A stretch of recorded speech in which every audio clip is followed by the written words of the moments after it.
The strange but true story featured on this podcast contains details some people may find unsettling. Listener discretion is advised. I'm Chyaz Samuel and things are about to get weird. Welcome to another episode of Things Are About to Get Weird. This is a podcast dedicated to some of the strangest stories you're ever likely to hear, from true crime and unsolved mysteries to astonishing coincidences and tales full of bizarre twists. I've decided to venture into the world of unexplained phenomena this week, and we'll be telling you all about an event labelled as an instance of mass hysteria that will leave you with far more questions than answers. It's the ominously titled Hollinwell Incident. This one has really got under my skin. I haven't stopped thinking about it since I started researching it, so let's get straight into the story. If you listened to the very first episode of Things Are About to Get Weird, you might remember me talking about the strange but true storybooks that I was obsessed with as a kid. I always remember that any story that involved a group of people experiencing an odd event would fascinate me the most because it's just so much harder to explain or explain away an incident which affects more than just one or two individuals. I actually think the Hollinwell incident might have been featured in one of the books that I had, because when I started researching it, it felt so familiar. So it's either the same event or there has been another one very similar to it, perhaps in another part of the world. Side note, I actually think that I might have some of my old books in storage somewhere, so I'm working on finding them, and if I do, perhaps I'll dive further into some of the stories on here. But for now, let's zoom back all the way to 1980, Sunday the 13th of July 1980 to be exact. This story takes place at the Hollinwell Showground in the market town of Kirkby in Ashfield in Nottinghamshire, which is a county in the East Midlands of England. If you want to visualise where Nottinghamshire is within England, you've got South Yorkshire to the northwest of it, Lincolnshire to the east, Derbyshire to the west, and then Leicestershire to the south. So Nottinghamshire is sort of landlocked between those other four counties. Now, at the time, jazz band festivals were very popular. I actually think they still are, to be honest, especially in some parts of the UK. I know that not far from where I grew up as a teenager in Cheshire, there was one that was on every single year, and I think it might still be going, to be honest. But in July of 1980, a charity event was organised kind of off the back of this popularity as part of the annual Hollinwell show by a group called the Forest League of Juvenile Jazz Bands. That needs to be the title of an Arctic Monkeys album or something, right? If you're in a band and you're listening to this and you need an album title, there you go, there's one on me. So this event was going to be in the form of a competition for junior brass and marching bands from right across the East Midlands, and it proved to be a hit of an idea. Junior marching bands from up to 40 miles away decided to attend the event, and in total around 500 children made their way to the Hollinwell Showground, largely in coaches, as is often the way with these kind of events. I bet those coaches were very noisy. I just hope for the sake of the driver and any parents on board that the instruments were stored in like the holding area below the coach. Can you imagine someone just bashing a tambourine or a cymbal for the entire journey? It would drive you mad. It was set to be a pretty early start for the competition, around 9 a.m, which meant that many of the kids were pretty tired when they arrived at the showground after getting up in time to get ready, have their breakfast, leave the house and catch their coaches. I'm sure there were plenty of nerves flying around, but also loads of excitement too.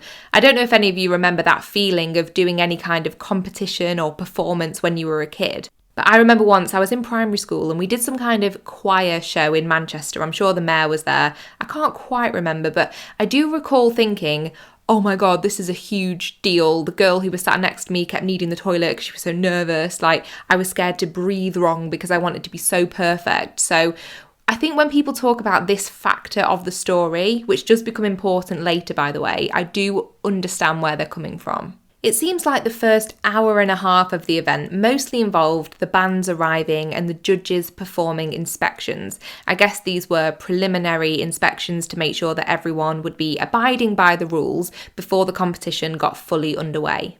By all accounts, it was a gorgeous day weather-wise, hot and sunny, which isn't necessarily a given in July in England. The showground was starting to come alive with stalls selling ice cream, candy floss and hot dogs opening up, and there was an air of excitement. All of the hustle and bustle that you'd expect was in full flow. The children arriving at the site for the competition were as young as 5 years old, and some of them were dressed in like the full majorette uniforms. I'm talking medals, sashes, hats, the whole lot, and loads of them were carrying large instruments as well, like the drums that kind of hang around your neck and sort of sit on your front, or things like tambourines. But after all of the initial checks were done, the bands started performing in roughly 15-minute sets or displays.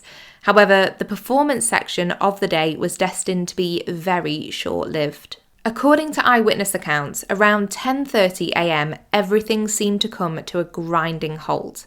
Across the entire showground, the children began collapsing. Not one or two, not a dozen, but hundreds of kids were losing consciousness and passing out completely, or experiencing a number of horrendous symptoms which caused them to fall to the ground.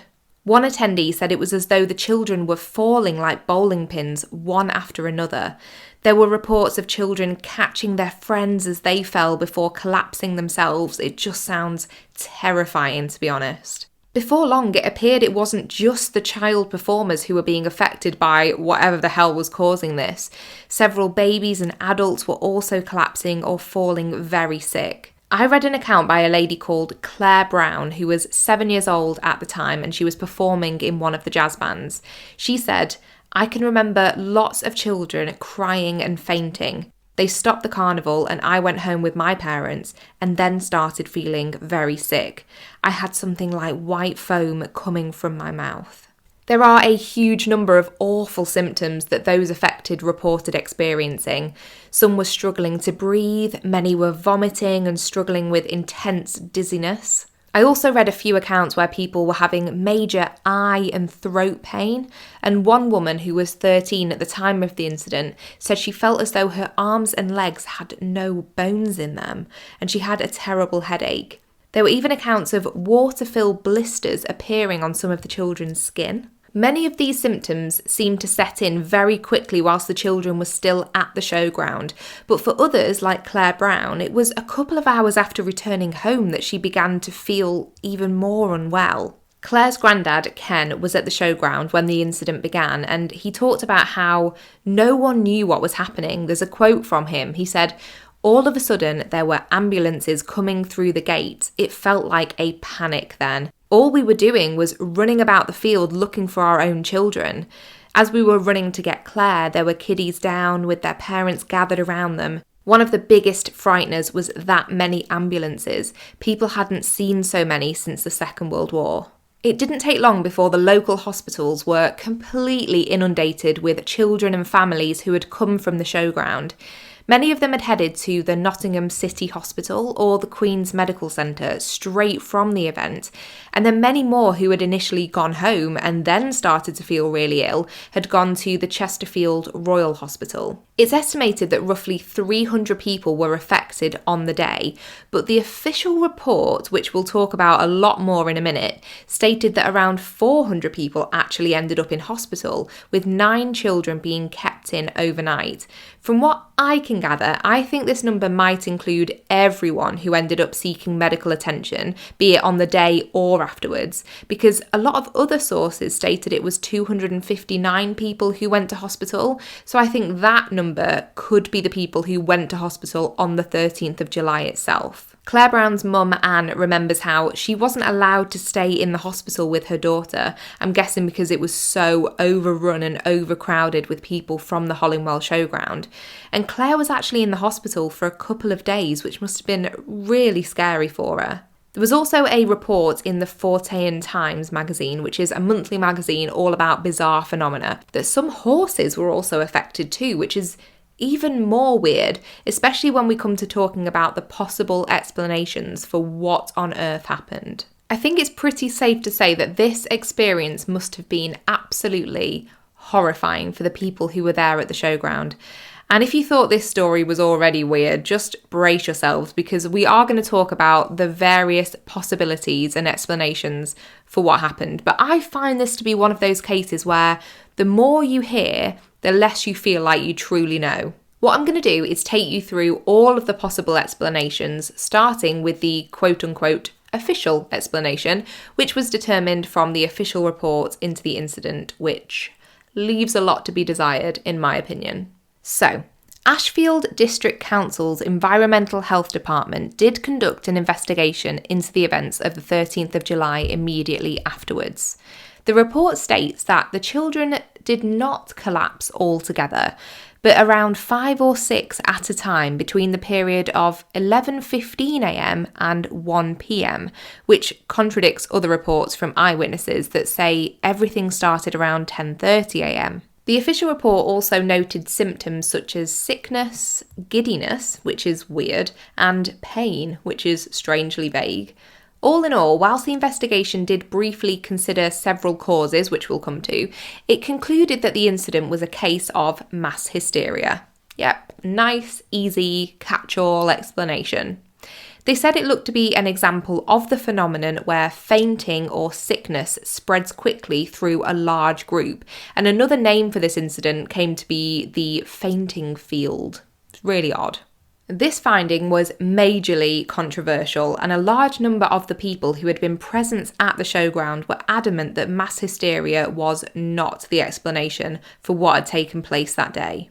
What seems to have been implied as a result of the report relates back to what I mentioned towards the start of this episode, around the fact that the children taking part in the event were not performing in optimal conditions. What I mean by that is they had had early starts and were tired, they were nervous and anxious to perform well, they were wearing elaborate costumes that could have been uncomfortable on a hot summer's day, which, yes, okay, you could imagine that combination of factors could affect a kid in a negative way and perhaps leave them feeling unwell. But to take that explanation alone and imply that perhaps one child collapsing prompted this domino effect of panic, hysteria and chaos among hundreds more seems pretty far-fetched and kind of lazy to me. As I say, many of the parents of the affected children did not accept this explanation either.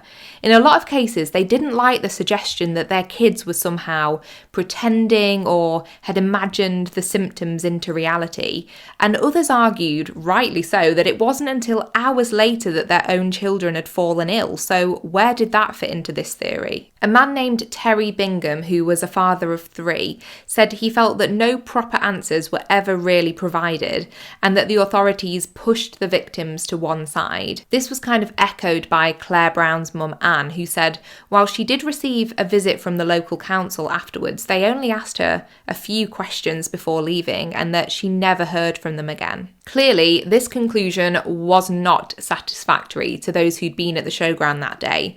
So let's talk about some of the many alternative theories that have been brought forward since the incident. I found this newspaper article from the time. It's a bit blurry and unfortunately I think it might be from the Sun, but it features a pretty amazing headline, "What done it?" and 6 possible suggestions, so I'll read them out to you. Okay. 1. Knockout crop spray. 2. Waves in the air. 3. Mass hysteria. 4. Something they ate. 5. Stamping of feet. And 6. Invasion from space, of course. It wouldn't be a story like this without a little bit of a UFO tangent on it, would it? Right, so let's look deeper into the first suggestion there, the crop spray theory. Now, this is probably the most commonly discussed alternative explanation as to what happened, and it was even the subject of a BBC Inside Out documentary that came out in 2003. The suggestion was that a pesticide called Tridamorph could have been the culprit, as it's believed it was sprayed on nearby fields around 3 days before the incident took place. Professor David Ray, who worked at the University of Nottingham, suggested that the smell of this fungicide could have actually triggered an episode of mass hysteria, or, I guess, been a factor behind the symptoms that people experienced. It is worth noting that quite a few witnesses reported noticing odd smells at the showground. There was a woman called Penny Morley who was 10 years old at the time, and she said she remembers there being an odd taste in the air and a smell that she would compare to onions. Her mother Joan also said that she remembers a smell of bleach and that the grass had an odd blue tinge to it. There were suggestions that the children running around and marching on the field could have kicked up dust or chemicals, and I even read something about reports of a, quote, insecticide cloud being visible over the showground. Terry Bingham claimed he had a diagnosis from the hospital of inhalation of organic poison, which is very odd too. However, there's quite a few things about this theory that don't add up for me. So the idea that it was some kind of crop spraying incident, maybe the overuse of a pesticide or something, it was one of the very early causes that the district council did look at, and they couldn't find any evidence that pesticide use could have caused the incident.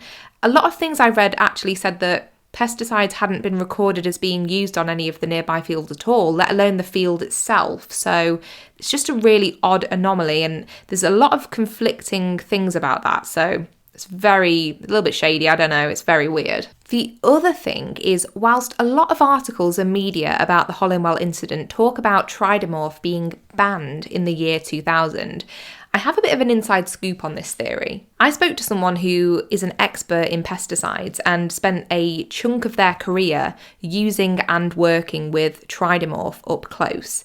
They said that often when a pesticide is described as banned, it's not always completely accurate, because it can be that the pesticide's license hasn't been renewed, if you like, or it could have just expired, or something better or more suitable came along and it's been put out of circulation. They said that in all the years that they used tridamorph themselves, they'd never experienced any issues at all. And by the way, this person has no affiliation with the industry anymore, so it really did make me doubt the validity of this crop spray theory on its own. There's just a few things about it that don't add up for me. I mean, not least the fact that if tridamorph was dangerous enough to cause 300 plus people in a field to collapse and have all of these horrible symptoms, I'm sure that in the 20 years it was available post this incident, I'm sure we'd have heard of other things. It just feels a little bit unlikely, to be honest. Also, I'm fairly sure that tridamorph had been used for years and years before the incident as well,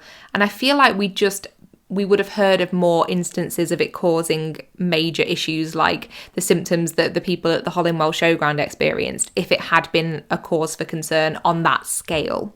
I mean, as with anything, who really knows? But one thing I did find very interesting was a comment made by John Wright, who's a forensic science course leader from Nottingham Trent University, and he was involved with a piece from the BBC that came out earlier this year, actually, and I do have some hope that the renewed interest in the case might prompt it to be looked at again officially, but anyway. At the time, there were reports that the toilets on the site had been over-cleaned with the use of bleaching powder, which left a strong scent of chlorine and ammonia near to where the children were performing. John Wright suggested that perhaps it was a combination of factors, probably with some form of chemical basis, that could have caused the episode. I wonder whether it could have been a combination of the toilet cleaning chemicals and any possible pesticide fumes that were around from nearby fields if they had indeed been used. It's like how you're always told, don't mix chemical products when cleaning your house, right? I mean, who knows? It could be a very, very complex scientific answer if this is it, and one which I'm sure it would be very, very difficult to get to the bottom of now in 2022. But perhaps amongst all of these different theories, if we take a little bit of each one, the truth lies somewhere in the middle or in the mix of them all. Who knows? It's always frustrating when a case is this old. Oh, I've just had a thought actually on the toilet cleaning chemicals theory. Do you remember the lady Joan from before? She was Penny Morley's mum, and she said that she remembers a smell of bleach and that the grass had an odd blue tinge to it. Well, if it was indeed bleaching powder that was overused on the toilets, that would explain the bleach element. And then, you know, in those portable toilets, which I believe are what was at the showground, they often have a liquid in them, don't they? And it can be like that blue colour. I wonder if the toilets had leaked out onto the grass and that blue chemical had gone onto the grass. That would explain the blue tinge and the smell of bleach. That is an interesting thought. Okay, let's move on to the second theory. Now, this is around whether the food and drink at the event could have been to blame. I think if I was at an event like this and people started getting really ill all around me, my first thought would be, is it food poisoning or contaminated water or something? There was a press photographer at the showground on the day, and his name was Neil Lancashire. He gave a really interesting quote. He said, "I did not think much of it to start, and then the person over the tannoy said something like, 'Don't eat the ice cream,' as they thought it was causing the fainting. A lot of the children eating ice cream then fainted. Then they said it was the water, so everyone who drank it started fainting, and after that they said the field had been sprayed, which caused pretty much everyone to fall down." That's the end of his quote, by the way. But whilst the food or water poisoning possibility was looked into initially, it was ruled out pretty quickly as samples of the food from the stalls were taken and tested, and there were no problems with any of it. Also, most of the children had brought food and drink with them from home, so it was already incredibly unlikely that the food stalls were at fault, and they were quickly ruled out after those tests. Also, if it really did begin at 10:30 in the morning, I can't imagine that many kids were eating ice cream at 10:30, but maybe if it was a special day they were. Right, we're going to touch on a couple of the more out there theories. So, first was a conspiracy theory that popped up around high-frequency radio waves that were being transmitted from a nearby gas board transmitter, and the idea that this could have prompted an instance of mass fainting and sickness. But I think looking at this idea, especially in 2022, it seems pretty unlikely. Technology has advanced so far since 1980, and I think if waves travelling through the air caused incidents like this, we'd be hearing about them on a day-to-day basis. I'm kind of hesitant to get into this kind of discussion, to be honest, especially with the way that theories like this have spread since a certain event that took hold in 2020, so I think I'll leave that one there. Finally, and I had to throw this one in because according to the Fortean Times article, the Daily Telegraph newspaper did report at the time that the police looked into the possibility that a UFO had landed in an adjacent field to the showground, but no evidence of this was found. I did think it was strange they said the police had looked into it and not the district council, but who knows, maybe this is something that kind of got a little bit lost over time. But I'm fairly sure that if a UFO had been knocking about, it would have been a lot more widely reported by the hundreds of people who were at the event. So just for the sake of it though, I did have a little look to see if there'd been any other UFO sightings around the same area or around the same time, and the closest thing I could find is not very close at all. It was something from 1978, and it was a sighting from Northamptonshire, so again, not massively close by, but it was the closest one. It was a lady called Elsie Oakenson, and she'd reported seeing two bright lights, a green one and a red one, and a dumbbell-shaped object. This was in the sky as she was driving home around 5:15 p.m. She said she saw this bright beam of light in an otherwise dark sky, and she could also not account for 15 minutes of her time after the experience, so that's quite strange. It's something I kind of want to look into a little bit further as a separate incident, but I really don't think it has anything to do with this. Just thought I'd give you a little bit of a bonus UFO moment. I'm not going to give too much more thought to this in terms of it being an explanation for the Hollinwell incident, but I do like the fact that it was apparently officially looked into as a possibility. Good work. So, what do I think happened at the Hollinwell showground? Honestly, I feel like it could be a combination of several of the things that we've mentioned, or it could be something else entirely. I mean, for all we know, the true explanation could be something that no one wanted the public to know, and it was just never released and it was never covered in the official report. I personally think, and this is just my personal opinion, that perhaps because of how many people were affected and the fact that most of them were children, the initial report could have been rushed, the investigation could have been hurried through very quickly so that possibilities were looked into and answers were given. There was probably a lot of pressure at the time. Although it's claimed that all possibilities were looked into, we have no real idea of how thoroughly things were examined. And there have been several serious questions raised about this over the years. So in 2014, there was a former Labour MP, Dennis Skinner, and he said that he doesn't believe the authorities took the inquiry seriously. He's quoted as saying, "These were working class kids, and I don't believe they looked into it as meticulously as they would have done had it been at a royal garden party," which is very interesting. The current leader of Ashfield District Council, Jason Zadrozny, I really hope I've said that correctly, has made some recent comments actually saying, quote, "I can't stand by a report written 42 years ago. I have looked into it and it's clear that there are concerns about the accuracy of a report produced decades ago. What I can assure residents is that the council takes its health and safety responsibilities extremely seriously. I really hope that some of the evidence collected at the time is still stored somewhere, whether it's soil samples or other materials from the showground that could perhaps be tested again with new technologies that we have, but I kind of doubt it, to be honest. Something I wanted to mention, this is just something that stuck out to me personally. I'm not saying that this has any bearing on what happened whatsoever, but I just wonder whether it was something that was looked at. I can't find any evidence that it was. It's just stuck out to me that Kirkby in Ashfield is an old coal mining town. I just wonder whether it was possible that if it was a mixture of chemicals that interacted with each other to cause this, were there any underground fume leaks that could have contributed to it?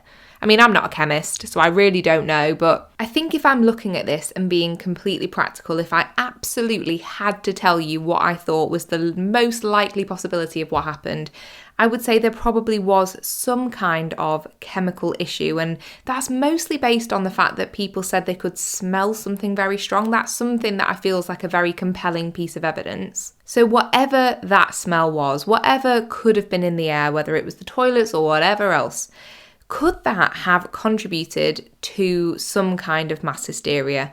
Possibly. What if something like that, some kind of chemical reaction, had caused a certain number of people who were perhaps very close by to the toilet block or wherever else the main source of some kind of chemical issue was, to have these fainting episodes or sickness, and could that have prompted other people to then feel unwell? Yes, I think that could be the case, but I think the thing that really bugged me about the mass hysteria thing was the fact it was sort of blamed on like, oh, kids feeling tired and feeling a bit anxious and nervous and hot because it's summer. I don't believe that that could have been it. I feel like the mass hysteria thing could have something more to it if it was looked at in conjunction with other things, and it's just a shame that that didn't happen at the time, because I feel like a lot of the evidence that we could have had has probably been lost by now. I mean, on the flip side, perhaps it was something completely paranormal. This is just one that I want to know what you guys think so much, and I strongly urge you to go and look into this more and more, because it's something that I'm going to be keeping an eye on, I tell you. As I say, people do seem to be talking about this again. So who knows? Like I say, I will be keeping an eye on this for any future updates. I'll probably set some kind of alert up so that I can find out, be the first to know this breaking news from 1980. Just as a final note to round off this episode, if you are wondering, what happened to a lot of the people who were present at the showground that day, as far as we know, other than those immediate effects afterwards in the days that followed or even on the day itself, everyone made a recovery. However, Claire Brown, who I mentioned earlier in the story, says that she has suffered some really awful health effects later in life. She says that she couldn't get pregnant naturally and had to have IVF. She's had her left kidney removed, and she now has double breast cancer as well, which is awful. She says that a friend of hers who was also there had breast cancer too. She says she doesn't know if anyone else had any further health problems. She said, "We sit and speak about it and wonder if all of my health problems are connected, but you just don't know." So those are just some quotes from Claire Brown. Obviously, we've really got no idea whether any of her health issues are related to what happened on that day, but it's something that should probably be looked into further if any kind of official inquiry into this was ever opened again.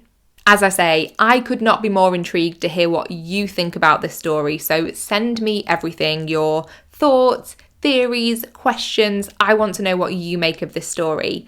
You can email me at thingsgetweirdpodcast@gmail.com or get in touch on social. We're on Instagram at thingsgetweirdpodcast and Twitter is at about to get weird. As always, I wanted to give a shout out to my sources for this episode, a BBC article from the 4th of July 2022 by Andy Whitaker and Jennifer Harvey, the Fortean Times article I mentioned from August 2010, articles from the Hucknall Dispatch and the Nottingham Post, as well as Wikipedia. If you've enjoyed this episode, please do leave me a rating and review on Apple Podcasts or Spotify or wherever you listen. It really, really does help. Thank you so much to anybody who does. I'll be back with a brand new episode next Wednesday, and until then, take care of yourself and others and keep it weird, but the good kind of weird.